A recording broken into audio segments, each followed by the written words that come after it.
نام محمد سے دلوں کو سرور ملتا ہے، نام محمد سے دلوں کو سرور ملتا ہے، نگاہ فکر کو تازہ شعور ملتا ہے، وسیلہ دے کے احمد کا خدا سے جو بھی مانگو ضرور ملتا ہے۔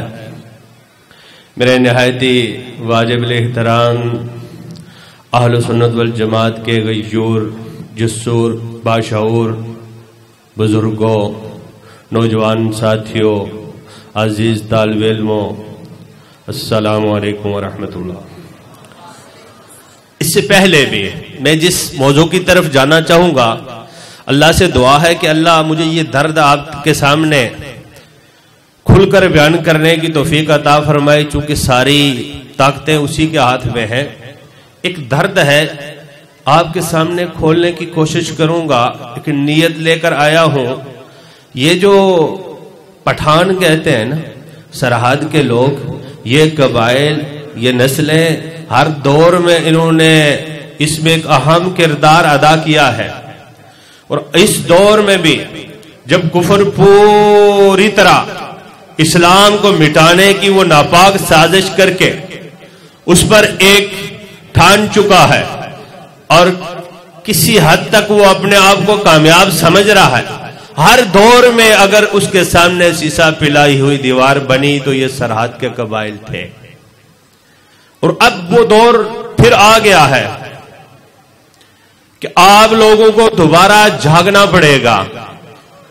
اس کی جو سازشیں ہیں، ان سازشوں میں سے ایک سازش یہ ہے کہ ان قبائل کو، ان پٹھانوں کو، ان کو سلا دو۔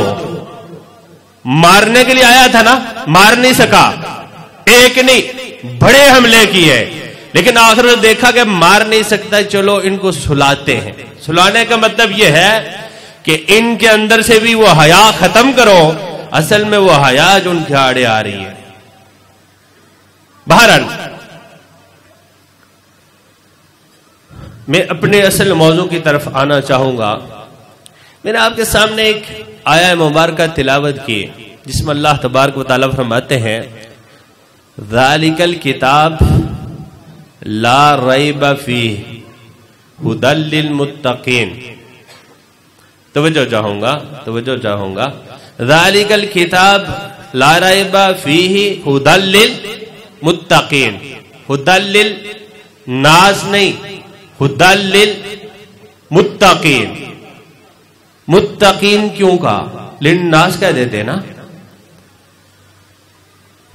اس میں قرآن پاک کی اگر اس اعتبار سے دیکھا جائے سورہ بقرہ پہلا پارہ تو پہلی آیت یہ بنتی ہے، اس میں اللہ تبارک و تعالی نے یہ کہہ کر ہدی للمتقین کہ یہ متقیوں کے لیے ہدایت ہے، ہمیں اشارہ دینا چاہتے ہیں، سمجھانا چاہتے ہیں۔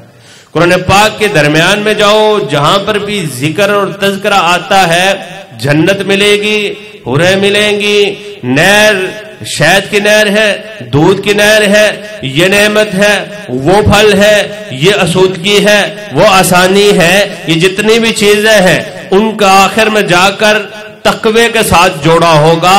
متقی بن جاؤ، اہل تقوی بن جاؤ، تقوی آئے گا، متقی بنو گے تب یہ وعدے ہیں، ورنہ فقط مسلمان ہونے پہ یہ وعدے نہیں ہے نا۔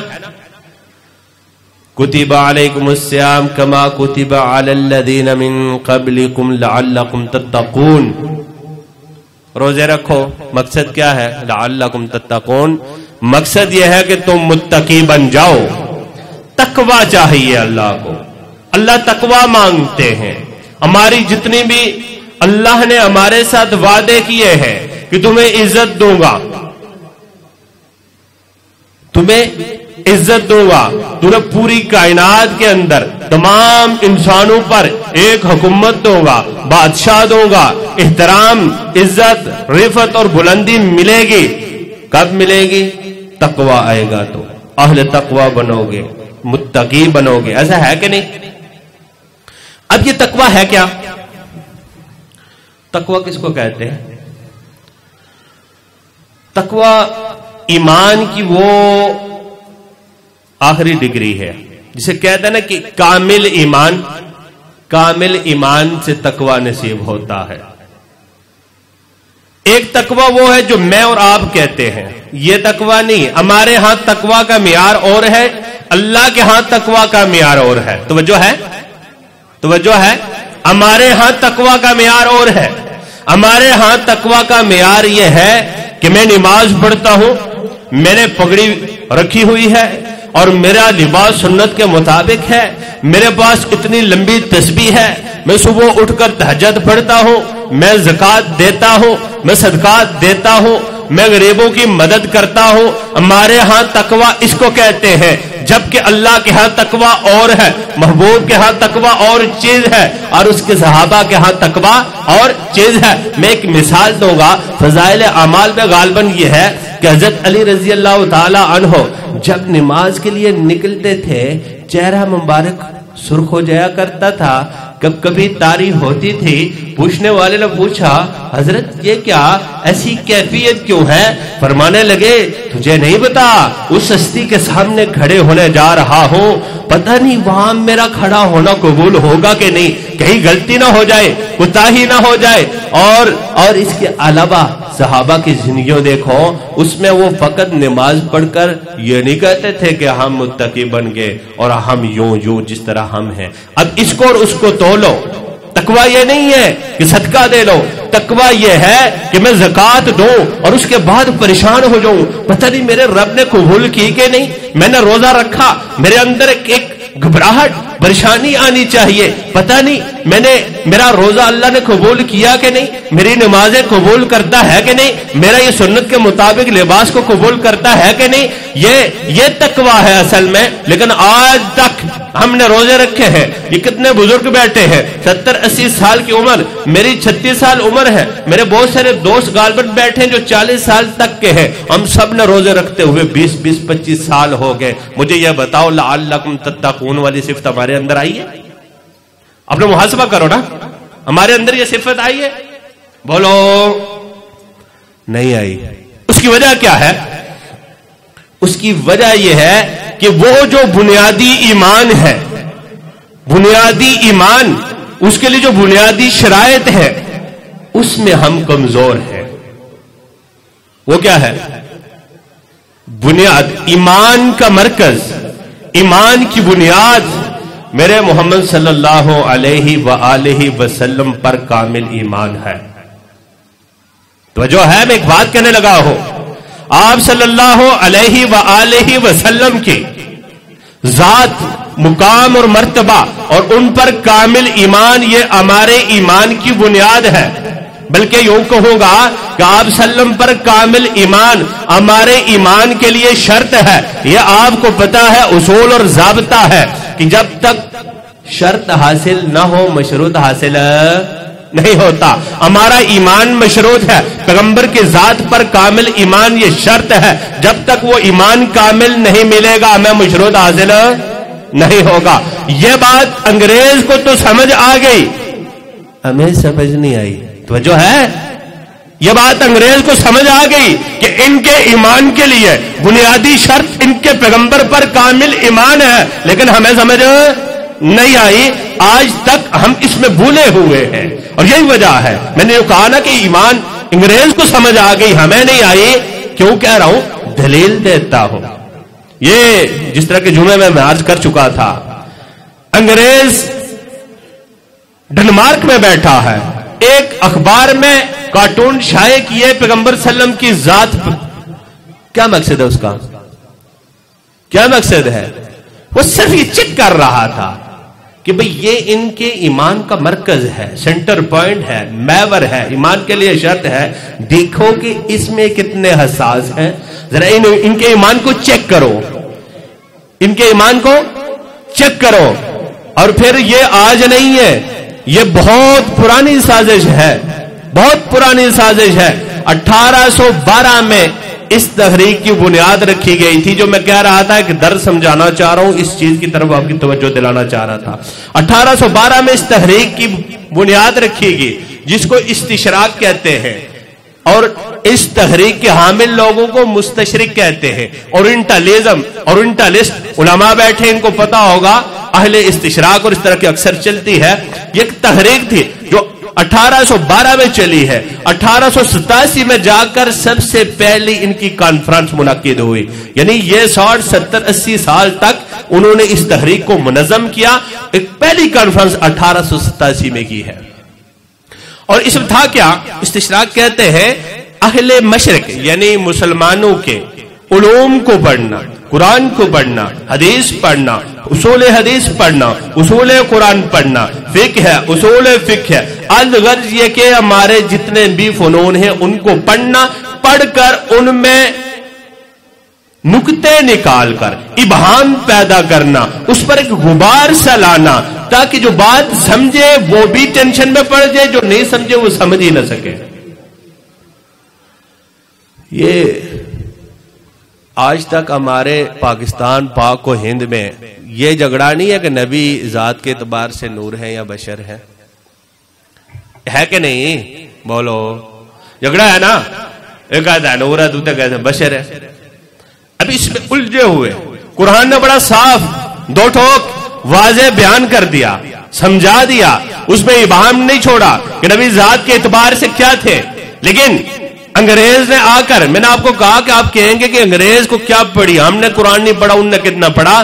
80 سے زائد وہ ان کے علماء ہیں جنہوں نے قرآن کا ترجمہ کیا ہے. 80 سے زائد قرآن کا ترجمہ کیا. غیر مسلم ہے. اس میں 3 طرح کے طبقات ان کے نکلے ہیں. ایک وہ تھے جو ریسرچ کرتے کرتے درمیان میں جا کر قرآن اور اسلام کی حقانیت کو دیکھ کر انہیں اسلام قبول کر لیا، جس میں علامہ اسد صاحب کا نام اس کا پولینڈ تھا. اس طرح کے کچھ لوگ تھے. کچھ وہ تھے جو درمیان میں جا کر معتدل سے ہو گئے، نہ تو جس طرح جس شدت حدت سے آئے تھے نا اسلام کی، وہ نفرت ان کے دل میں نہ رہی. کیوں؟ قرآن کی حقانیت کو دیکھی، نبی کی زندگی، صحابہ کی زندگی پڑھی، حقانیت آئی تو پھر ظاہرہ جہاں پر نور علم آتا ہے وہاں پر اندھیرا تو ختم ہوتا ہے. ان میں وہ تھوڑی سی نرمی آ گئی. ایک آج تک وہ طبقہ اسی طرح ہے جس طرح شدت سے آیا، ان کی شدت بڑھتی چلی جا رہی ہے. تو انہوں نے یہ فتنہ انہوں نے پیدا کیا تھا. انہوں نے کہا کہ جو نبی جس پر کامل ایمان ان کے ایمان کے لیے حصہ ہے، شرط ہے، بنیادی مرکز ہے، سینٹر پوائنٹ ہے، محور ہے، اس کی ذات ہی کو مشکوک کر دیا جائے. ذات ہی جب مشکوک ہو گئی ہم مقام کب سمجھیں گے؟ ذات ہی ہمارے نزدیک مشکوک ہو گئی. اب امت کا ایک بڑا طبقہ صرف آج تک زندگی گزر گئی اس پہ بحث کر رہا ہے نبی نور ہے یا بشر، نبی نور ہے یا بشر. نبی ذات کے اعتبار سے کیا ہے وہ آگے چل کر ہم اس پر بحث کر لیں گے. کیوں؟ جب تک نبی کے مقام کو نہیں سمجھیں گے اس وقت تک ہمارا ایمان کامل نہیں ہو سکتا. اور یہ انگریز کی سازش ہے، آج تک انگریز کی سازش رہی ہے کہ نبی کی ذات پر اعتراضات کرنا، نبی کی حدیث پر اعتراضات کرنا، قرآن پر اعتراضات کرنا، یہ احادیث صحابہ پر اعتراضات کرنا، فقہ پر اعتراضات کرنا. یہ جتنے بھی فرقے آپ کو دائیں بائیں نظر آ رہے ہیں، اگر کہیں کوئی ختم نبوت کا منکر ہے اس کے پیچھے اعتراض سب سے پہلے ان انگریزوں نے کیا تھا. اگر کوئی حدیث کا منکر ہے پہلے اعتراض انگریزوں نے کیا تھا. اگر کوئی صحابہ کا منکر ہے پہلے اعتراض انگریزوں نے کیا ہے. اور اگر کوئی فقہ کا منکر ہے پہلے اعتراض انگریزوں نے کیا ہے. یہ سارے ان کے ایجنٹ بن کر آگے کام کر رہے ہیں اور انہی اعتراضات کو لے کر آئے دن اعتراضات کریں گے. اور اصل بنیاد ان کی وہ انگریز کی وہ ابتدائی اعتراضات ہیں. اس کو ہم نے سمجھنا ہے. سمجھیں گے تو پھر ہم یہ لڑنا چھوڑیں گے. ہم نے انگریز کو فوکس کرنا ہے، اس کی اس تحریک کو توڑنا ہے. اور توڑنے کے لیے پتہ بھی تو ہو نا کہ یہ تحریک اٹھی کہاں سے ہے، اس تحریک کے تانے بانے ہیں کیا. اور جب پتہ چلتا ہے پھر آدمی اس کا جواب بھی دے سکتا ہے. تو آپ صلی اللہ علیہ وآلہ وسلم کی یہ وجہ ہے قرآن کو اٹھاؤ نا. جتنے بھی انبیاء رسول پیغمبر آئے اعلیٰ مقام درجے والے تھے. کسی کو بھی اللہ تبارک و تعالیٰ نے اس قدر بیان نہیں کیا جتنا پاک پیغمبر علیہ الصلوۃ والسلام کو بیان کیا. آپ صلی اللہ علیہ وسلم کے کمال کو بیان کیا، آپ صلی اللہ علیہ وسلم کے جمال کو بیان کیا، آپ صلی اللہ علیہ وآلہ وسلم کے معجزات کو بیان کیا، آپ صلی اللہ علیہ وآلہ وسلم کے مقام، مرتبہ، رفعت، بلندی، ہر پہلو کو بیان کیا. فرمایا وما ارسلناک الا رحمۃ للعالمین. بظاہر چھوٹی سی آیت ہے، بظاہر چھوٹی سی آیت ہے، لیکن اس پر اگر کوئی بندہ لکھنا شروع کرے تو پی ایچ ڈی کا سارا مقالہ لکھ لے گا. تو اس کے اندر وزن ہے، وہ فصاحت اور بلاغت ہے، فقط اس پر لکھے تو نبی کے مقام کو سمجھنے کے لیے کافی ہے۔ اس کے علاوہ بھی بڑی آیات ہے جو اللہ نے آپ صلی اللہ علیہ وسلم کے صرف مقام کو سمجھانے کی کوشش کی ہے۔ کیوں کہ نبی علیہ الصلوۃ والسلام کے جو ہمارا ایمان تھا، اس ایمان سے پہلے نبی کے مقام کو سمجھنا ضروری ہے۔ جتنا مقام سمجھو گے، جب کامل طریقے سے سمجھ لو گے، ہمارا ایمان ڈے بائی ڈے کامل ترین ہوتا چلا جائے گا۔ میں قرآن پاک کی کسی ایسی آیت کو نہیں لوں گا کہ چونکہ وہاں پر بہت ساری عوام بھی بیٹھی ہے، علماء تو بیٹھے ہی بیٹھے ہیں، تاکہ بات علماء کو بھی سمجھ۔ میں بالکل ایک عام فہم ایک مثال دے کر اس کے بعد تھوڑا سا آگے چلوں گا۔ ہم نماز پڑھتے ہیں نا، نماز سے ایک مثال دے لیتے ہیں کہ اللہ تبارک و تعالیٰ نے پیغمبر کے مقام کا سمجھانے کا کتنا اہتمام کیا۔ تو جو ہے چلو نماز پڑھتے ہیں نا، ہم جب اللہ کی تسبیح بیان کرتے ہیں رکوع میں، کبھی سجدے میں، کبھی یوں کھڑے ہو کر، نبی پر جب درود بھیجتے ہیں تو کیسے بولو؟ نماز میں جب درود بھیجتے ہو تو کھڑے ہو کے بھیجتے ہو یا رکوع میں؟ نہیں سمجھ آ رہی؟ بیٹھ کے کیا کرتے ہیں؟ بیٹھ کے، اور دو زانوں بیٹھ کے درود بھیجتے ہیں نا۔ یہاں پر اللہ ایک بات سمجھانا چاہ رہے ہیں، یہ ہماری عقل کو جھنجھوڑا جا رہا ہے کہ جب قرآن میں ذکر کروں گا سارے نہیں سمجھیں گے، اور سارے جب نہیں سمجھیں گے تو نبی کے مقام کو سمجھنا ایمان کے لیے شرط ہے، ضروری ہے، شرط اول ہے، لازم ہے۔ لہذا اس کا اہتمام کیا، کہا کہ نماز میں رکھ دو، اور یہاں پر سمجھانے کی کوشش کی تو کیا فرمایا کہ جب نبی پہ درود بھیجو، مجھ پر میرے لیے تسبیح کرنی ہے، میری تعریف کرنی ہے تو کیا میں کر لو، کوئی مسئلہ نہیں، رکوع میں کر لو، کوئی مسئلہ نہیں، جب سجدے میں کر لو، کوئی مسئلہ نہیں۔ جب بات آئی پیغمبر صلی اللہ علیہ وآلہ وسلم کی، فرمایا دو زانو ہو کے بیٹھ، ادب سے بیٹھ، اور دو زانو ہو کے ادب سے بیٹھ کر پیغمبر پر درود بھیج، چونکہ اس کو مقام بڑا اعلیٰ ہے، اس کا مقام بڑا اعلیٰ ہے۔ اچھا فقط اتنا نہیں، اس سے پہلے ہم کیا پڑھتے ہیں؟ جو ہم تشہد پڑھتے ہیں، التحیات للہ والصلوات والطیبات، اس سے پہلے کیا پڑھتے ہیں؟ بولو۔ اچھا جب ہم درود پڑھتے ہیں تو درود سے پہلے کیا پڑھتے ہیں؟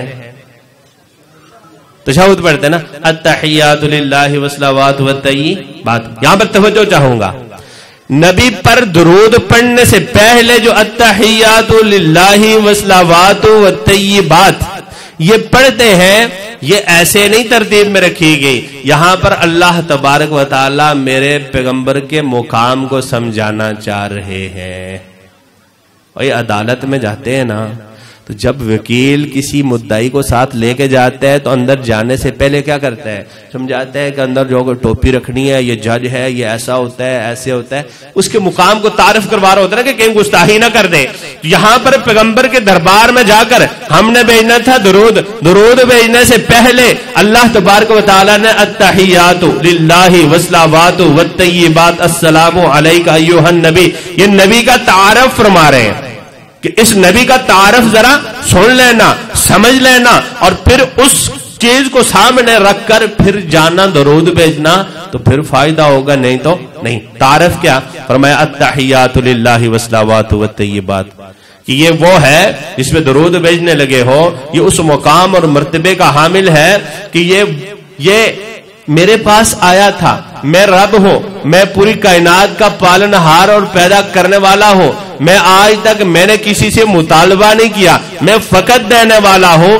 رب ہونے کے باوجود، مختار کل ہونے کے باوجود پیغمبر آیا تھا۔ اصحاب سیر لکھتے ہیں کہ پوچھا پیغمبر محمد میرے لیے کیا لائے؟ فرمایا التحیات للہ والصلوات والطیبات، اللہ ساری عبادتیں، عبادت کی ہر قسم، عبادت کی ہر صورت تیرے لیے لایا ہو۔ تو پھر اللہ فرماتے ہیں یہ وہ ہے جس کو میں نے اٹھایا تھا، جو تو سمیت اٹھا کے اپنے عرش پہ بلایا تھا، سامنے بٹھا کر یوں کہا تھا، اور اس نے یوں وعدہ کیا تھا، اور پھر میں نے اس کو سامنے بٹھا کر کہا تھا السلام علیک ایھا النبی۔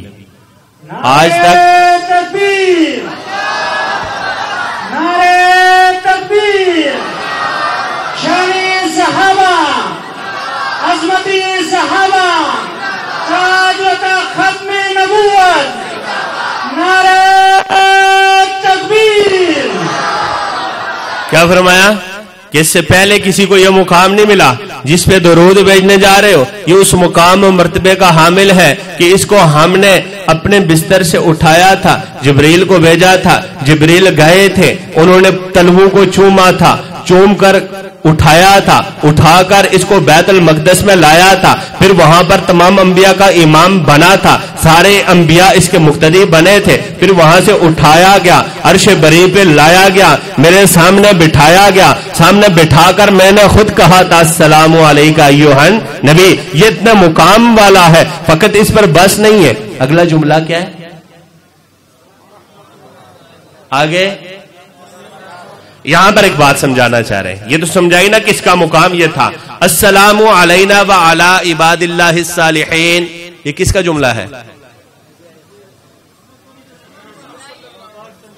میرے پیغمبر کے۔ میرے پیغمبر نے فرمایا التحیات للہ والصلوات، میرے پیغمبر نے فرمایا السلام علیکہ ایھا نبی، اللہ نے السلام علینا وعلی عباد اللہ الصالحین، یہ میرے پیغمبر نے فرمایا۔ یہاں پر رب ایک بات سمجھانا چاہ رہے، فرمایا یہ یاد رکھو اے امتیو، یہ یاد رکھو آپ نے اتنے ادب سے درود بھیجنا ہے، اس مقام اور مرتبے کو سمجھ کے بھیجنا ہے، اس میں کوئی کوتاہی نہ کرنا، کوئی غلطی نہ کرنا، ایک بال برابر بھی نہ کرنا۔ یا اللہ کیوں نہ کرو؟ فرماتا ہے اس لیے کیوں کہ یہ ایک عام اصول اور ضابطہ ہے کہ دنیا میں ایک باپ ہوتا ہے، ایک بیٹا ہوتا ہے، باپ کو تھوڑا سا مقام اچانک آنن فانن مل جائے، جو بہت بڑا مقام ہو، وہ کچھ وقت کے لیے اولاد کو بھول جاتا ہے، بھائیوں کو بھول جاتا ہے، بیوی کو بھول جاتا ہے، رشتہ داروں کو بھول جاتا ہے، لیکن یہ پیغمبر وہ ہے جو میں نے آپ کو دیا، میرا محبوب بھی ہے، لیکن اتنے بڑے ظرف والا ہے، اتنے اعلیٰ ظرف والا ہے، اعلیٰ مقام والا ہے کہ یہ جب زمین پر تھا، کپڑے پھٹے پرانے تھے، گلیوں میں بھی پھرتا تھا، لیکن وہاں سے اچانک اٹھا کر میں نے عرش بری پر لایا۔ اصول تو یہ تھا کہ اتنا بڑا مقام ملنے کے بعد یہ سارا کچھ بھول جاتا، امت بھی یاد نہ رکھتا، لیکن جب یہاں پر میں نے اس کو لایا ہے، پاس بٹھایا ہے، کسی نبی کو بھی میں نے یوں اعزاز نہیں دیا کہ پاس بٹھاؤں السلام علیکہ ایھا نبی کہو، میں نے اعزاز نہیں دیا، لیکن اس کو اٹھایا، پاس بلایا، بلا کر یہ اعزاز بھی دیا ہے، السلام علیکہ ایھا نبی یہ کہا ہے، لیکن یہاں بھی یہ امت کو نہیں بولا، میں نے کہا السلام علیکہ ایھا نبی، اے نبی تجھ پر سلام ہو۔ نبی کہتا ہے السلام علینا وعلی عباد اللہ الصالحین، یا اللہ فقط میں نہیں میری امت بھی، اللہ میں نہیں فقط میں نہیں میری امت بھی، السلام علینا وعلی عباد اللہ الصالحین، اللہ میری امت کے نیک بندے، میرے محبوب، میرے حکموں پہ لبیک کہنے والے، میری باتوں کو ماننے والے، میری خاطر قربانیاں دینے والے، میرا ابو بکر، میرا عمر فاروق، عثمان غنی، حیدر کرار، عبداللہ ابن مسعود، عبداللہ ابن عمر، غرض یہ کہ میری امت کے سارے ان پہ بھی سلام ہو۔ یہ وہ ہے درود بھیجنا ہے، اس کا مقام سمجھ، پھر تیرے لیے تڑپ کتنی تھی وہ سمجھ۔ سمجھایا نا؟ اگلا جملہ کیا ہے؟ اشہد ان لا الہ، یہ کس کا تھا بتاؤ؟ علماء بتائیں گے۔ حضرت یہ کس کا تھا جملہ؟ جبریل کا ہے۔ یہ جبریل گواہی دے رہے ہیں، ایک گواہی یہ دی، دوسری گواہی اس کے بعد دے رہے ہیں۔ یہاں پر توجہ ہے۔ چلو یہاں پر آ کر کم عقل، کم فہم اور اندھی محبت، اندھی عقیدت کرنے والا غلطی کرتا ہے۔ میرے پیغمبر نے اور میرے رب نے 1400 سال پہلے معراج پر بلا کر اس غلطی کا ازالہ کر دیا تھا۔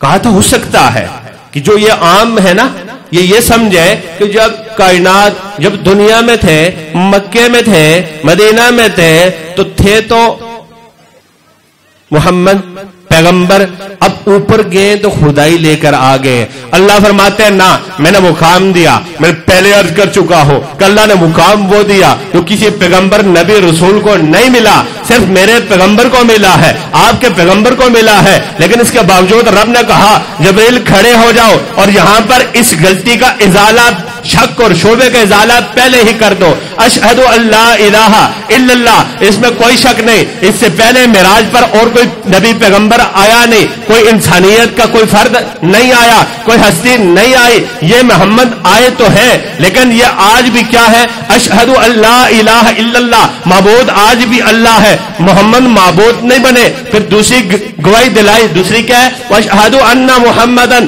عبدہ ورسولہ. پھر ایک طبقے نے کہنا تھا کہ جب ادھر تھے تو بندے تھے، جب ادھر تھے تو بندے تھے. جب عرش پر پہنچے انہوں نے پردوں کو کراس کیا، جہاں پر جبریل رک گیا. اب جہاں پر جبریل رکا ہے وہ نوری مخلوق ہے، وہاں سے اس انسانیت کی آگے پرواز بڑھتی ہے. تو اب ایک طبقے نے کہا کہ دیکھو جی، جب دنیا میں تھے تو وہ کیا تھے؟ بندے تھے. جب عرش بری پر گئے وہ نور بن گئے. تو اس سے پہلے اگر یہ عقل ہوتی، یہ عقل ٹھکانے ہوتی، اس میں تھوڑی بھی کچھ رائے برابر عقل ہوتی، تو وہ اس کو ذرا غور کرتا کہ وہاں پر اللہ نے جبریل سے خود اعلان کروایا تھا، جبریل یہ بتا دو واشہد ان محمدن عبدہ ورسولہ، کہ میں گواہی دیتا ہوں. جبریل گواہی دیتے ہیں، اس میں کوئی شک نہیں. یہ آئے ہیں جہاں پر جبریل رکا ہے، نوری مخلوق تھی، اس کی پرواز بھی رک گئی، وہاں سے انسانیت کی یہ پرواز ہوئی ہے. ان پردوں کو چاک کرتے ہوئے عرش بری پر آئے ہیں، یہاں پر نور کی تجلیات کو برداشت کیا ہے، لیکن یہ نہیں کہ نور بن گئے. واشہد ان، میں گواہی دیتا ہوں، محمدن عبدہ ورسولہ، کہ محمد اللہ کے بندے ہیں اور اس کے رسول ہیں. ان غلطیوں کا ازالہ، وہ جو شبے اٹھنے تھے، جو شبہات آنے تھے، کیوں کہ پیغمبر کی ذات، پیغمبر کا مقام ایمان کے لیے ضروری تھا، اسی لیے اللہ نے اس پر اتنا اہتمام کیا. لیکن تھوڑی سی توجہ، تھوڑی سی عقل درکار ہے. جب تک اس کو نہیں دوڑائیں گے بات سمجھ نہیں آنی. اب ایک کہتا ہے دیکھو جی، قرآن پاک سے دلیل دیتا ہوں. کیا دلیل دی؟ بھائی دیکھو، اگر پیغمبر نور نہ ہوتے تو اللہ کی تجلی کو جو پڑھی تو نبی تو بے ہوش نہیں ہوئے. قرآن کہتا ہے کہ جو بندہ ہوتا ہے اللہ کی تجلی جب اس پر پڑھے تو بے ہوش ہو جاتا ہے. من کہا کہاں پہ؟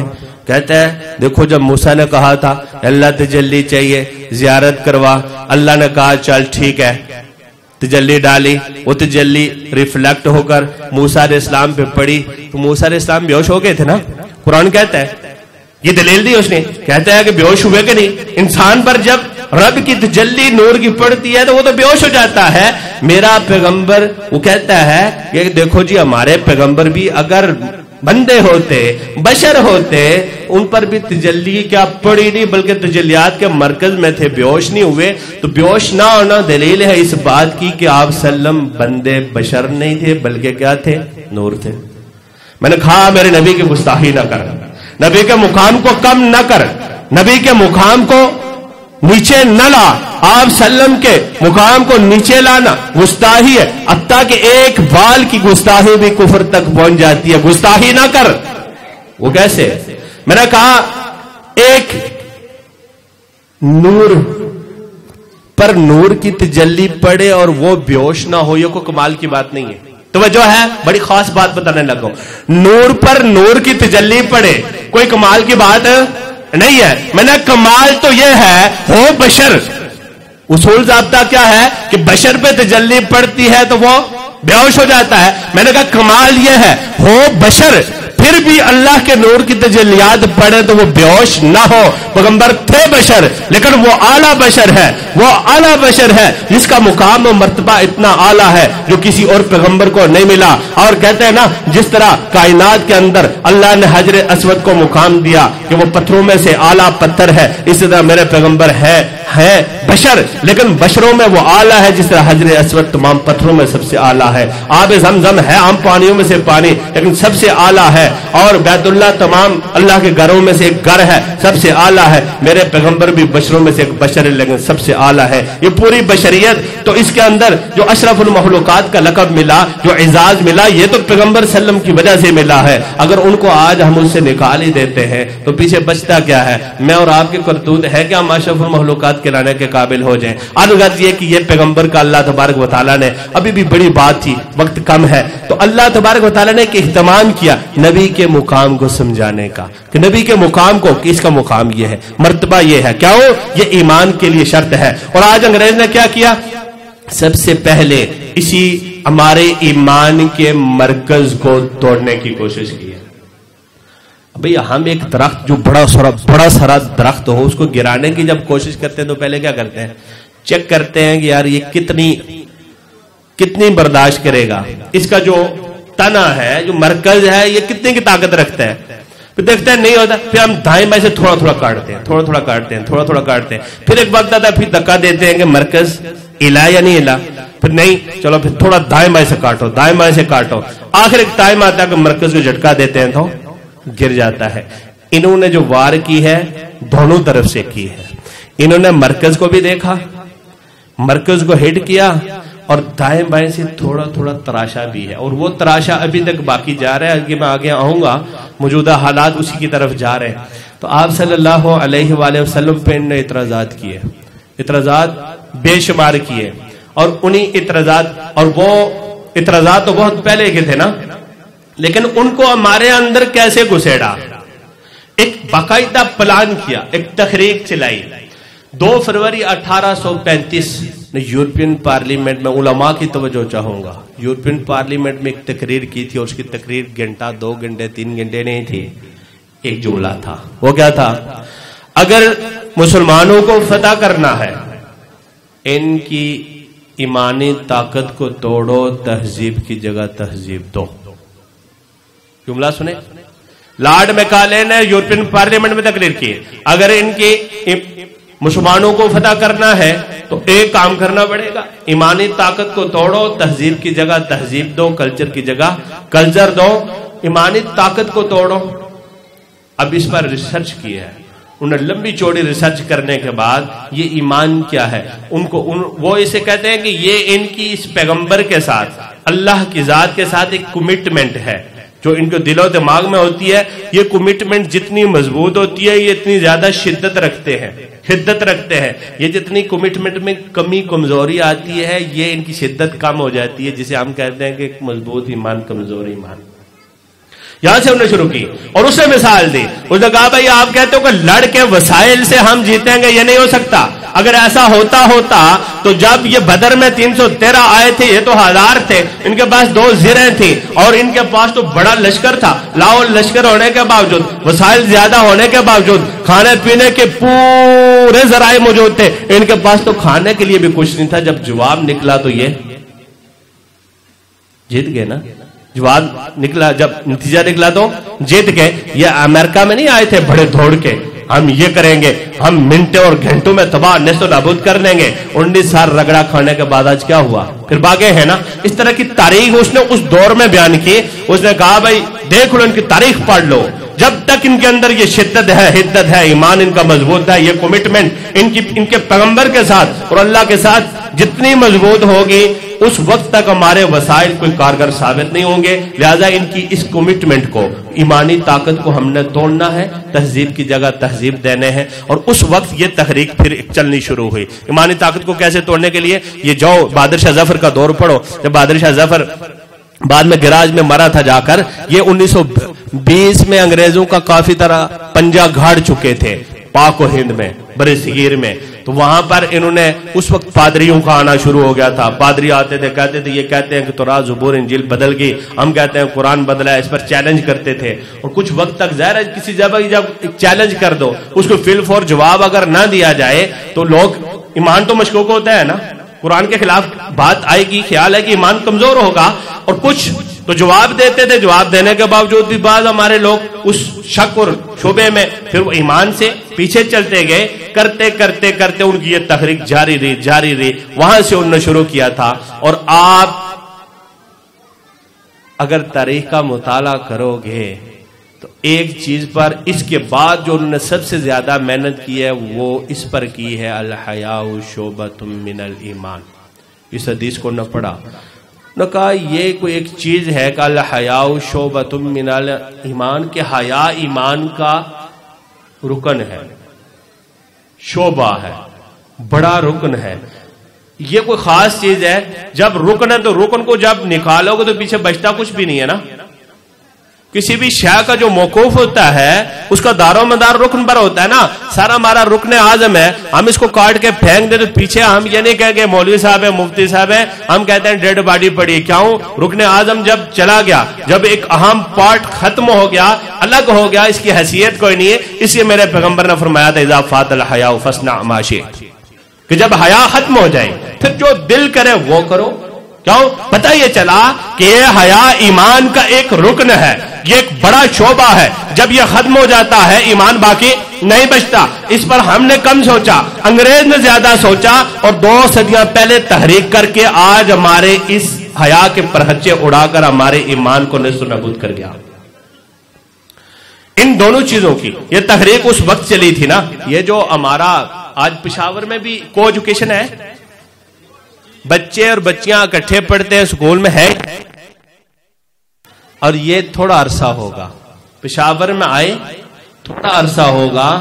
اور چونکہ ہمارے کشمیر میں آپ سے پہلے آیا ہے, اور ادھر بھی ایک وقت آیا تھا جب کہتے تھے بچے بچیاں اکٹھے پڑھیں. ہم کہتے تھے یہ کیا کہہ رہے ہیں بھائی, لڑکے لڑکیاں کیسے اکٹھے پڑھیں گے؟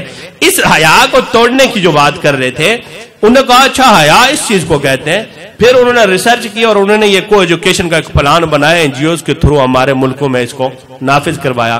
کرتے کرتے کرتے کیا ہوا کہ وہ جب ہمارے گھروں میں ہوتا تھا نا کہ کزن آئے تو وہ اپنا خالہ زاد بھائی خالہ زاد بہن تو نہیں, وہ ایک سسٹم تھا ان کی آپس میں کوئی اتنی زیادہ انڈرسٹینڈنگ, بیٹھنا یا اکیلے سفر کرنا یہ کوئی تک نہیں بنتی تھی. انہوں نے کہا اچھا یہ جب تک اس طرح کنجسٹڈ ہے اس وقت تک ان کی حیا ختم نہیں ہوگی, حیا ختم نہیں ہوگی ایمان جائے گا نہیں. لہذا ان کی یہ چیز کمزور کرنی ہے. کو ایجوکیشن کو نہ لانچ کیا. اب وہ بچہ اور بچی جو ہماری پہلی کلاس سے لے کر 10th ایف اے بی اے اور ماسٹر جب کرتی ہے تو لڑکوں کے ساتھ ہی پڑھ رہی ہے. ایک لڑکا اگر پشاور کا, دوسرا چرسدے کا, اور تیسرا مردان کا ہے, اور ایک کشمیر کا ہے, ایک پاکستان کے, باقی کسی حصے کا ہے. اب جب وہ اکٹھے پڑھ رہے ہیں اور جب ہم بی ایس سی کے بعد اسے یہ کہیں کہ بھائی آپ کا جو اسلام ہے وہ یہ کہتا ہے کہ آپ کا جو دیور ہے اور یہ جو جیٹ ہے اور آپ کے جو کزن ہے, مامو زاد ہے, خالہ زاد ہے, یہ جو رشتے ہیں نا ان کے ساتھ آپ سفر نہیں کر سکتے بائک میں, ان کے ساتھ آپ تنہائی میں بیٹھ کر گپ شپ نہیں کر سکتی. اس نے کیا کہنا ہے؟ انہوں نے کہنا بھائی اس کا دماغ خراب ہے یار, یہ مولوی پتہ نہیں کہاں سے آ گیا. اتنی تنگ سوچ, اتنا تنگ ظرف کہ میں اپنے چچے کا بیٹا ہے, میں تو وہ مردان کا لڑکا ہے, وہ پشاور کا لڑکا ہے, میرا کلاس فیل ہوئے, میرے امی فوت ہوئے تھے, وہ آئے تھے 2 گھنٹے میرے پاس بیٹھا رہا, اس نے بڑے آنسو بہائے, اس نے بڑے دکھ کا اظہار کیا ہے, تو وہ آ کر میرے پاس بیٹھ سکتا ہے تو میرے چچے کا بیٹا کیوں نہیں بیٹھ سکتا؟ اب یہاں پر اسلام کیا کہتا ہے؟ اسلام کہتا ہے یہ بیڑیے ہیں, رشتے بیڑیے نہ بیٹھے. انہوں نے توڑا, اس کو نہیں توڑا. جو ہمارا اسلام تو کہاں سے انہوں نے ضرب لگائی ہے. اب ہم جب اس کو مزید فورس کریں گے, اس لڑکی نے کہنا بابا میں اس گھر میں نہیں رہتی, نہ تو یہ میرا خامن نہ میرا سسر, یہ جتنے بھی ہیں یہ بڑے شکی مزاج کے لوگ ہیں, میں نے کبھی بھی اس گھر میں نہیں رہنا, لہذا مجھے طلاق چاہیے. آج طلاقوں کی جو ریشو بڑھ رہی ہے اس کی ایک بڑی وجہ یہ ہے, ان کی یہ تحریک تھی. اس تحریک میں وہ کامیاب ہو گئے, اور یہ چلتے چلتے انہوں نے بیک وقت ان دونوں تینوں چیزوں کو ایک جال کی طرح بچھاتے چلے گئے. یا آپ تھوڑا سا پیچھے چلے جاؤ کہ آپ صلی اللہ علیہ وآلہ وسلم کی ذات کے حوالے سے میں بات کرتا ہوں, یہ بڑے باریک عملے ہوتے ہیں. توجہ علماء کی ہوگی, عوام کی ہوگی, پھر بات بہت پہلے سمجھ آ جاتی ہے. میں ایک ہمارا ڈاکٹر ہے کراچی, ڈاکٹریٹ کرنے انگلستان گیا, 8 سال اس نے کرنی تھی. میں کہتا ہوں یہ عملے کیسے کرتے ہیں اس کو سمجھو. وہ کراچی سے انگلستان برطانیہ میں ڈاکٹریٹ کرنے گیا 8 سال کی, تو بعد میں واپس آیا. ایک سیمینار تھا آپ صلی اللہ علیہ وآلہ وسلم کی ازواج طاہرات, یعنی ان کی تعدد ازواج, اس کی حکمت, یہ سیمینار تھا. اس پر اس کو انہوں نے بلایا. وہ سننے کے بعد اس دن دوبارہ مسلمان ہوا, کسی کو بھی پتہ نہیں تھا, دائرہ اسلام سے خارج ہو گیا. اس نے کھڑے ہو کر اعلان کیا کہ بھائی میں آج دوبارہ کلمہ پڑھتا ہوں, مسلمان ہوتا ہوں, اور 8 سال کے بعد ہو رہا ہوں. اس نے پھر واقعہ سنایا. اس نے کہا بھائی واقعہ یہ تھا کہ میں اگرچہ یہاں کا ہوں, مجھے مسلمان سمجھتے, لیکن میں دائرہ اسلام سے نکل چکا تھا اور 8 سال پہلے نکلا تھا. کب؟ کہتا ہے جب پہلی برٹش ایئر لائن پر میں انگلستان جا رہا تھا ڈاکٹریٹ کے لیے, تو جو ایئر ہوسٹس وہ لڑکی نہیں ہوتی, وہ آئی تو اس نے مجھ سے ایک سوال کیا تھا کہ آپ کا مذہب کیا ہے؟ تو میں نے کہا مسلمان. تو اس نے مجھے ہنس کر کہا تھا اچھا او جس نے نبی 11 شادیاں کی تھیں, یعنی جس کے نبی نے 11 شادیاں کی ہیں. آپ اس کے ماننے والے ہیں، اور یہ ٹھٹھا کر کے نا تانا دے کے گزر گئی. کہتا یہ میں سوچتا رہا اور کچھ ٹائم کے بعد میرے دماغ میں بس ایک آ گیا، بھائی یہ کیا شادیاں ہی کرتے رہے. نعوذ باللہ من ذالک. کہتا ہے صرف اس بات پر میں دائرہ اسلام سے نکل گیا. جب بعد میں بات ہوئی کہ آپ صلی اللہ علیہ وسلم کی زیادہ شادیوں کی حکمت کیا تھی تو وہ دوبارہ استغفار کی، توبہ کیا. تو آج اگر یہ اعتراض ہمیں بھی کوئی کر لے، ہمارے کسی عوام میں سے کسی بندے کو کوئی کر لے تو وہ بھی برداشت نہیں کر سکتا. ہم نے کتنا اس پہ پڑھایا ہے.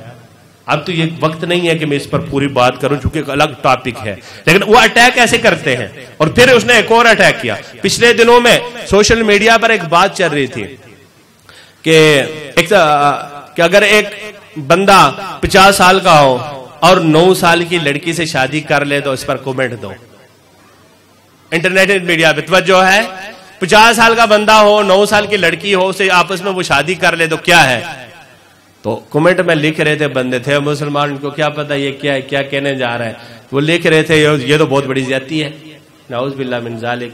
اب اس نے اگلی بات صرف یہ کہنی تھی، اچھا یہ آپ کا جو پیغمبر ہے نا 53 سال کی عمر میں 9 سال کی لڑکی حضرت عائشہ سے شادی کی تھی، اچھا بتاؤ کیا ہے. ایمان فارغ ہوا نہ ہوا؟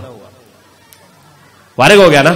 اچھا ایک اور بات، یہ انہوں نے فقط یوں نہیں، انہوں نے ہماری پوری حکمرانوں کو، ہمارے پورا ایک مافیا ہے جس پر وہ کام کرتے چلے آ رہے ہیں. کل میں اخبار میں پڑھ رہا تھا، سوشل میڈیا پر بھی یہ موجود تھا، اس میں لکھا تھا آج سے تقریباً 97 میں ایک بندہ لکھتا ہے کہ 2020 کا وہ سال ہوگا جو یہودیوں کا پورے پاکستان پر ایک اثر رسوخ ہوگا اور پوری گرپ ہوگی. 2020 کی لکھ رہی تھی، اور وہ اس بندے کا نام بھی لکھ رہا تھا جو اس وقت وزیر اعظم ہے. 1997 میں لکھ رہا تھا، جس دن انہوں نے سب سے پہلے سیاسی تحریک شروع کی تھی.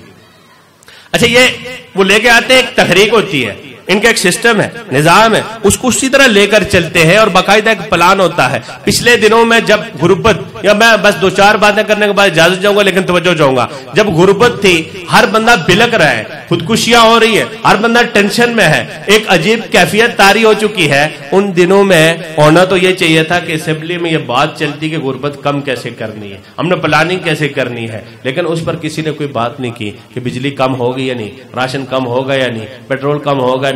لیکن ان دنوں میں بحث چل رہی تھی 2 بلات پر. شاید آپ کو یاد ہو کہ کم عمر کی شادی قابل مواخذہ جرم ہے. سنا تھا آپ کسی؟ اور کسی نے سنا ہے کہ کم عمر کی شادی کیا کرو گے تو تھانے میں جاؤ گے؟ سنا ہے نا. اچھا ایک سے دوسری شادی کرنی ہے تو جرمانہ، سنا ہے؟ یہ ہماری پارلیمنٹ کر رہی تھی نا. شرعی نقطہ نظر سے میرے پیغمبر فرماتے ہیں کہ 3 چیزوں میں جلدی کرو. جب بچی بالغ ہو جائے بیاہ دینے میں، جب مقروض کے پاس پیسے آ جائے قرضہ ادا کرنے میں، میت کے دفنانے میں. 3 چیزوں میں جلدی کہیں کہ نہیں؟ فرمایا نا 3 چیزوں میں جلدی کرو. تو اب جب یہاں پر یہ کہہ دیا گیا قانون اصول اور ضابطہ پارلیمنٹ میں جاری ہو جائے کہ جو کم عمری کی شادی ہوگی یہ قابل مواخذہ جرم ہے، اس کو تھانے میں بند کر دو، ان کو فائن کر دو، ان کے ورثاء کو بھی بند کر دو، ان کو سزا دو، تو یہ شریعت کے بالکل مخالف ہے کہ نہیں؟ ایمان سے ٹکر رہا ہے کہ نہیں؟ پھر اسلامی جمہوریہ پاکستان پھر اسلامی کہاں رہا؟ اسلام کی بنیادیں کھوکھلی کر دی جا رہی ہے کہ نہیں؟ اچھا پھر اب دوسری سنو کہ یہ اصول قانون اور ضابطہ لاگو ہو جائے، جاری ہو جائے. 15 سال کے بعد جو ہماری نسل ہوگی اگر ان کے سامنے کوئی ذکر کرے بھائی وہ 15 سال کی عمر میں لڑکا لڑکی نے شادی کر دی، وہ سارے کہیں گے تو کتنا بڑا جرم کر دیا، وہی بڑی غلطی کر دی. کم عمر کی شادی تو ہوتی ہی نہیں ہے. وہ جرم سمجھ رہے ہیں نا، کیونکہ ادھر ہم نے کتنی محنت کی ہم نہیں سمجھا رہے، ہم تو اس کو لبیک کہہ رہے اسی نظام کو. 15 سال کے بعد انہوں نے یوں کہنا جب ہماری نسل کا ہر بچہ یہ سمجھ چکے گا کہ کب عمر کی شادی جرم ہے، اس کے دل و دماغ میں اتر چکے گی، ہمارا قانون پارلیمنٹ میں بن چکا ہوگا، اس وقت ان انگریزوں نے آ کر اسی سوشل میڈیا پر اس سے مضبوط چیز کوئی اور ہوگی لگا دیں گے کہ بھائی یہ ان کے پیغمبر نعوذ باللہ من ذالک 53 سال کی عمر میں 9 سال کی لڑکی سے شادی کی تھی. بتاؤ یہ کیا تھا؟ جرم ہے؟ صحیح تھا یا غلط؟ ایمان صرف اتنی بات آنا اور ہمیں اس کا پتہ نہ ہو. ایمان ایک بال برابر شائبے سے، چونکہ نبی کی ذات مقام اور مرتبے کی بات ہے، یہ بات ان کو بھی پتا ہے. یہ تھوڑی سی آ گئی بندہ دائرہ اسلام سے نکل جاتا ہے. اور اسی سلسلے کو لو, یہ تو نبی علیہ السلام پہ ذات پہ مقام اور مرتبے پہ اعتراضات تھے نا, یہ چیزیں آہستہ آہستہ ہر روز شکل بدلتی ہے, انداز بدلتی ہے, ساتھ ساتھ چلتے ہیں. اور جب بات آ گئی حیا کی تو انہوں نے پہلے کو ایجوکیشن کی شکل میں, اور پھر آپ چلے جو جتنی بھی فیشن ڈیزائننگ ہو رہی ہے آج کل, فیشن ڈیزائننگ ایک بہت بڑا فن بن چکا ہے, اور اس پہ ڈگری ہوتی ہے. جو لڑکیوں کے کپڑے ہیں فیشن ڈیزائن کرتے ہیں, یہ سارے کے سارا امریکہ اور جتنے بھی انگریز یہودی اور عیسائی ہیں وہی مانیٹر کر رہے ہیں. ایک وقت تھا کہ کپڑے ملتے تھے جتنے کھلے بنانے جیسے بنانے بنا لو. آج کل یہاں پر علماء بھی بیٹھے ہیں, تشریف فرما ہے, چلے جو بازار میں کپڑے لاؤ گے تو انہوں نے بالکل نپا تولا رکھا ہوتا ہے سوٹ, وہ جب سلاؤ گے تو وہ تو کپڑے تنگ ہو جاتے ہیں نا, فٹ. اب وہ عورت نے تو وہی پہنے, میں مفتی ہوں میری بیوی ہے تو اس نے بھی بات دل کی ہوتی ہے, دل صاف ہونا چاہیے. جس طرح یہ نہیں کہہ رہے, وہ چلتے چلتے یہ لباس پہلے تنگ ہوا, تنگ ہونے کے بعد پھر یہاں سے تھوڑا تھوڑا سمٹنا شروع ہوا. آپ ایک سالوں کے حساب سے سروے کریں تو یہاں سے یہ بازو عورتوں کے یہاں پر آئے, یہاں پر آئے, یہاں پر آئے, یہاں پر, اب یہاں سے کٹ لگ چکا ہے, اور پھر یہاں سے تنگ ہوئے, پھر یہاں سے اوپر چڑھنے شروع ہوئے. اب یہ جو جامع تھا اس دفعہ نصف پنڈلی سے اوپر ہے عورتوں کا, اور یہاں تک پہنچ چکا ہے, یہ یہاں تک پہنچا ہوا ہے, یہ ادھر ہے, دوپٹہ چلا گیا نا. اب ایک سال کے بعد پھر برا اور انڈر ویئر رہے گا, باقی کچھ نہیں رہنا, کیونکہ ان کی تحریک. اور اس تحریک کو کامیاب کرنے کے لیے آخری بات کہوں گا مولانا مفتی صاحب, آخری بات, لیکن بات بڑی توجہ کی ہے, اس کو تحریک کو ہر دور میں کامیاب کرنے کے لیے ہتھکنڈے استعمال کیے. اب تھوڑا سا پیچھے چلے, جو 126 دن کا دھرنا ہوا تھا ڈی چوک میں, کہ ڈی چوک میں کسی کو یاد ہے, ڈی چوک میں جو دھرنا ہوا تھا کسی کو یاد ہے, وہ کیا ہوا تھا؟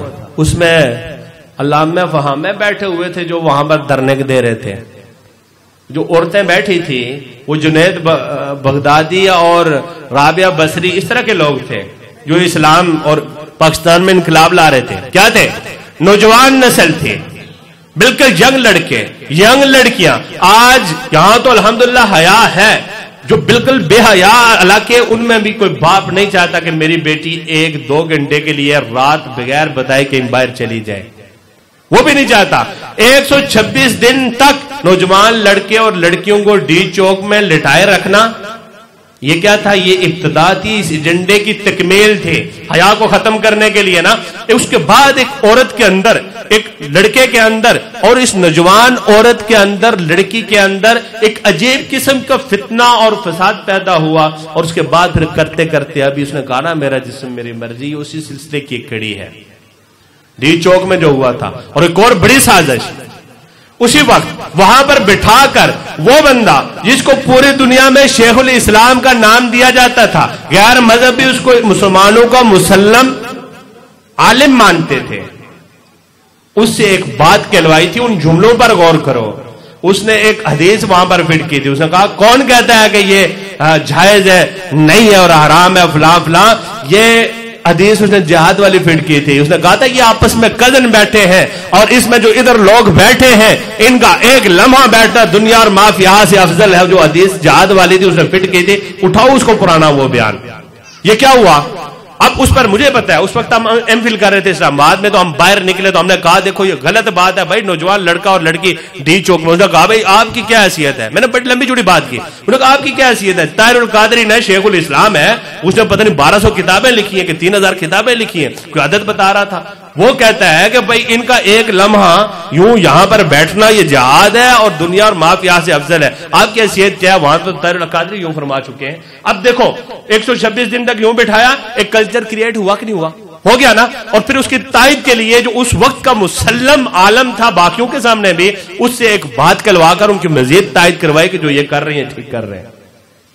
یہ حیا کے پرہچے اڑانے تھے, حیا کے پرہچے. اور یہ دیکھو ابھی جو میرا جسم میرا مرضی والا جو مارچ نکلا تھا عورتوں کا, اس میں ایک لڑکا پکڑا گیا ہے جو برقعے میں تھا, اور وہ برقع اس نے پہنا ہوا تھا قبائلی برقع, جو ہماری عورتیں یہاں پہنتی ہیں نا وہ برقع تھا. سوشل میڈیا پہ بھی آئی ہے. بعض نے انہوں نے پوچھا بھئی یہ کیا؟ اس نے کہا کہ میں قبائلی عورتوں کی طرف سے مارچ میں شامل تھا. یہ ایک سازش ہے. ان کو پتا ہے کہ یہ حیا کی بات میں نے پہلے کہا کہ ہر دور میں پٹھانوں نے ہی آنکھوں میں آنکھیں ڈال کر ان کا مقابلہ کیا. کیوں؟ ان کے اندر حیا ہے. جس میں حیا ہے اس میں ایمان ہے, جس میں حیا نہیں اس میں ایمان باقی نہیں، آپ کا حسن کیا ہے، آپ کا ایمان کی کامیابی کیا ہے، مضبوطی کیا ہے، اصل راز اس حیا میں ہے۔ اور آپ دیکھو گے 10-15 سال پہلے جو حیا آپ کے کلچر میں تھی، آپ وہ نہیں ہے، کم ہوتی چلی جا رہی ہے۔ اسی میں عرض کر رہا تھا کہ ایک درد دوں گا، آپ تک پہنچانے کی کوشش کروں گا کہ اپنے اس کلچر کو، اس حیا والا کلچر، حیا والی تہذیب، اس کو دوبارہ کنٹرول کرنے کی کوشش کرو۔ علماء اس کو کھل کر بیان کریں، ہماری عورتوں کو سمجھائیں، ہمارے یہ جو عوام ہے ان کو سمجھائیں کہ بھائی یہ کون سی تحریک چلی ہے، یہ ایک سیلاب آ رہا ہے، اس سیلاب سے ہم نے بچنا ہے، بچانا ہے، اس کے آگے بہنا نہیں اور بہانا نہیں۔ اور ہم نے اس حیا کے اس کلچر کو باقی رکھنا۔ آپ کچھ بھی نہ کرو، صرف حیا جو ہماری آج سے 20 سال پہلے ہمارے قبائل میں، ہمارے پٹھانوں کی فیملیز میں، ہماری پٹھان کی عورت میں جو تھی وہ حیا باقی رہنی چاہیے۔ ساری زندگی یہ لگے رہے، وہاں پر آ کر افغانستان میں ان نے کیا نہیں کیا، کون سا سورس استعمال نہیں کیا، کتنا بڑا زور لگایا، لیکن آخر نتیجہ کیا نکلا؟ بھاگے ہیں نا، پاؤں پکڑ کے گئے ہیں نا، اس میں دوسری رائے نہیں ہے۔ اور آج بھی ہم کامیاب رہیں گے، ہر دور میں ہم بھی انہی کے جانشین ہیں، آنکھوں میں آنکھیں ڈال کر ہم بھی بات کریں گے، لیکن کب؟ جب ہماری حیا باقی رہے گی تو ایمان باقی رہے گا۔ اگر حیا چلے گی ایمان باقی نہیں رہ سکتا۔ آج مجھے امید ہے کہ ہمارے یہاں پر جتنے بھی تشریف فرما ہے، جو علماء ہیں بالخصوص اس پر خصوصی طور پر بیان کریں گے، ریسرچ کریں گے، اس تحریک کو سمجھیں گے، اور اس کو ہم نے توڑنا کیسے ہے، اس کو توڑنے کے جتنے بھی اسباب اور ذرائع ہیں ہم نے ان کو استعمال میں لانا ہے۔ ہم نے اپنے بزرگ کو سمجھانا ہے، اپنے نوجوان کو سمجھانا ہے، اپنی عورت کو سمجھانا ہے، بیٹی کو سمجھانا ہے، بیوی اور بہو کو سمجھانا ہے کہ یہ حیا ہمارا ایک اعزاز ہے، ہمارا ایک مقام اور مرتبہ ہے۔ یہ وہ اعزاز اور مقام اور مرتبہ ہے جو اللہ تبارک و تعالی نے خود اس عورت کو دیا، اور یہ اسلام کی عورت کا امتیاز ہے۔ یہ غلاف تھا، یہ برقع تھا، یہ پردہ تھا، خانہ کعبہ کو ملا، قرآن پاک کو ملا، اس کے بعد اس عورت کو ملا۔ یہ اعزاز، اس کو پھینک کر ہم یوں جھٹک دیں گے، ہم نے اپنے اعزاز کو پھینکا ہے، اس کو اتار کر ہم نے خود نیست و نابود کیا۔ جب کوئی بندہ اپنی خود بےزتی کرے تو کون اس کی عزت کرے گا؟ اس حیا کا ہم نے خیال رکھنا ہے، ہم نے اپنی تہذیب کو ہاتھوں سے جانے نہیں دینا۔ کوشش کرو گے انشاءاللہ؟ جو ہم سے یہ میں ایک ابتدائی طور پر، مجموعی طور پر جو پوری دنیا کی ورلڈ رپورٹ ہے، سروے ہے، اس سے بتا رہا ہوں کہ 15 سال پہلے جو ہمارے قبائل میں، پٹھانوں میں حیا تھی، اس حیا میں بہت ساری کمی آ چکی ہے۔ یہاں آپ اپنے محلے کے صرف سروے کر رہو، ہر بندہ اپنے گھر اپنی بہن، بیوی، بیٹی کو سامنے رکھ کر ذرا سروے کر لے کہ واقعہ اس میں یہ ہو چکا ہے کہ نہیں۔ اور یہ انگریزی جس طرح ہم کہتے ہیں نا کہ ہم ایک پلان بناتے ہیں، یوں بنایا 2 گھنٹے 3 گھنٹے 1 مہینے 2 مہینے کے بعد ہم نے پورا کرنا ہوتا ہے۔ انگریز کا پلان یوں نہیں ہوتا۔ انگریز 1000 سال 2000 سال 3000 سال ایک پیپر ورک پلان بنا کر چلتا، آہستہ آہستہ آہستہ آہستہ۔ دیکھو نا، میں نے کہا نا کہ ڈی چوک والا ایک سٹیپ تھا، انہوں نے اچیو کیا۔ وہاں پر حکومت اس وقت گر گئی تھی، جو ایک نعرہ لے کر آئے تھے، حکومت گر گئی تھی؟ نہیں گری تھی نا، کیونکہ حکومت گرانا مقصود نہیں تھا۔ اس وقت یہ بے حیائی کے وہ عنصر، وہ بیج بونے مقصود تھے۔ وہ بیج آج سے 3-4 سال پہلے بوئے گئے ڈی چوک میں، پھر وہ نکلے بھی میرا جسم میری مرضی کی شکل میں ڈی چوک سے ہے نا، نہیں نکلے؟ میرا جسم میری مرضی کی شکل میں ہے، وہ بیج یہ پودے بن کے نکلے ہیں نا، اور آئندہ سال نہ جانے یہ کیا ہوگا۔ میرا جسم میری مرضی کا کیا مطلب ہے؟ ہم نے اپنی عورتوں کو سمجھایا اس نعرے کے بارے میں؟ سمجھایا ہے؟ نہیں سمجھایا۔ اگر کسی نے سمجھایا، کم سمجھایا۔ بھائی یہ میرا جسم میری مرضی کا مطلب یہ ہے، ہاں اگر یہ مطالبہ کرے نا کہ میرا خاوند میرے پورے حقوق دے جو اسلام نے دیے، مجھے سسرال حقوق دے، اچھا مجھے سسر حقوق دے، تو پھر تو کوئی بات بنتی ہے، نعرہ لے کے رہا ہو۔ یہ میرا جسم میری مرضی کا مطلب یہ ہے کہ میں چاہوں تو نکاح کروں، چاہوں تو نکاح نہ کروں، بلکہ نکاح کی تو بات ہی نہیں سرے سی۔ اس کا مطلب یہ ہے کہ میرا جسم میری مرضی، میرا خاوند بن کے یہ مجھے کہتا ہے کہ آپ ادھر رہو، آپ فقط میرے لیے اور میں آپ کے لیے، یہ کیا ہے؟ میرا جسم میری مرضی۔ جس طرح یہ رات 1 بجے آتا ہے، میں نہیں پوچھتی، یہ بھی مجھ سے نہیں پوچھ سکتا، میں اس چوک میں جاؤں، اس میں جاؤں، اس کے ساتھ جاؤں، اس کے ساتھ جاؤں، میرا جسم میری مرضی۔ اور پھر جس طرح کہ یورپ میں ہر تیسرا بچہ جو پیدا ہونے والا ہوتا ہے اس کو اپنے باپ کا پتہ نہیں ہوتا۔ اب جو یورپ کا سروے کرو، ہمارا تعلق ہے، ہمارے مرید ہیں، وہ سر تعلق دار ہے، وہاں پر یہ کوئی سسٹم نہیں ہے۔ ماں تو مل جاتی ہے، کوئی بچہ بچی ہو نا انگریز کی، ماں کا پتا ہوتا ہے لیکن اس کی ماں کو بھی پتا نہیں ہے کہ اس کا باپ کون ہے. کوئی وہاں پر فیملی سٹرکچر کوئی نہیں ہے. گھر ہوگا، ماں ہوگی، بیٹی بیٹا، ماں ہوگی، باپ نہیں ہوگا. کیوں؟ ایک چوک میں زنا، دوسرے میں زنا، چوتھے میں زنا، ایک ہفتے میں 7 زنا. اس کو کیا پتا اس کا باپ کون ہے؟ اور وہی چیز یہاں پر لانا چاہ رہے ہیں، وہی چیز لانا چاہ رہے ہیں. اصل میں وہی اس حیا کے پرہچے اڑانا. کیوں؟ الحیا شعبۃ من الایمان. ان کو بھی پتا ہے ان کی حیا، یہ کیفیت، یہ حدود اور قیود اس ایمان کے لیے رکن اعظم ہے، شعبہ ہے. یہ ٹوٹ گیا، ایمان ٹوٹ گیا. اذا فات الحیاء فاصنع ما شئت. تو یہ ان کو پتا ہے، آج تک ہم نہیں سمجھے. تو ہم نے کیا کرنا ہے؟ انشاءاللہ عزم کرنا ہے. ہر علماء نے کم از کم 1 مہینے تک 4 جمعوں میں اس تحریک کو سمجھ کر ہر جمعے میں ایک تسلسل کے ساتھ کہ ان کی تحریک ہے کیا، حیا ہے کیا، ہم نے اس کو بچانا کیسے ہے، اس کے لیے جتنی بھی محنت کرنی پڑے، پیسے لگانے والا پیسے لگائے، بولنے والا بولے، اور جس کا ایک روب دبدبا ہے اپنے معاشرے میں، اپنے گھروں میں فیملیز میں، اس کو استعمال کرے اور ان عورتوں کو دوبارہ اس حیا والے لباس میں لاؤ، ان حدود کے اندر لاؤ. حیا باقی رکھو گے، ایمان باقی رہے گا. پھر انشاءاللہ جس طرح اس سے پہلے بھی قبائل ٹکراتے رہے اس غیر کے ساتھ، یہود اور نصارہ کے ہر ایجنڈے کو ناکام بناتے رہے، اور اگر آج بھی آپ نے اس تحریک کا جواب دے دیا تو انشاءاللہ قیامت تک آپ کی نسلیں ان خبیثوں سے ٹکراتی رہیں گی. آج اگر اس میں کمزوری دکھا دی تو یہ یقین مانو ہماری نسل بھی باقی نہیں رہے گی، ہمارا نام لینے والا بھی کوئی نہیں ہوگا. آج ہمیں ایک فخر ہوتا ہے، میرے باپ کا نام یہ ہے، میرا دادا یہ تھا، اس نے یہ کارنامہ دیا تھا. اس تحریک کا جو اصل مقصد ہے وہ یہی ہے. باپ کا ہی پتہ نہیں ہوگا تو پھر کون کہے گا میرے باپ نے یوں کیا تھا، میرے دادا نے یوں کیا تھا؟ باپ ہی نہیں ہے، ماں کو پتہ نہیں اس کا باپ کون ہے، پھر کون بتائے گا کہ میرے باپ اور دادا نے کیا کیا تھا؟ کس کا واسطہ دو گے؟ کس کا نام بتاؤ گے؟ کس کے نام سے جا کر تعارف کرواؤ گے؟ تو یہ تعارف کروانے کے لیے ہمیں پھر دوبارہ حیا کا اسی پورے زیور کو، پورے لباس کو، پوری اخلاقیات کو اور پوری روایات کو اور پورے کلچر کو دوبارہ ہم نے لانا ہے اور عزم کرنا ہے. آج سے کل سے آج ہمارا بہتر ہوگا، کل انشاءاللہ آج سے بھی زیادہ بہتر ہوگا. آئے دن ہم انشاءاللہ کوشش کریں گے، حیا کو دوبارہ عام کریں گے، حیا کو عام کریں گے. ایمان عام ہوگا، جب ایمان عام ہوگا پھر شیطان کا ایجنڈا انشاءاللہ تمام ہوگا. وما علینا الا البلاغ المبین.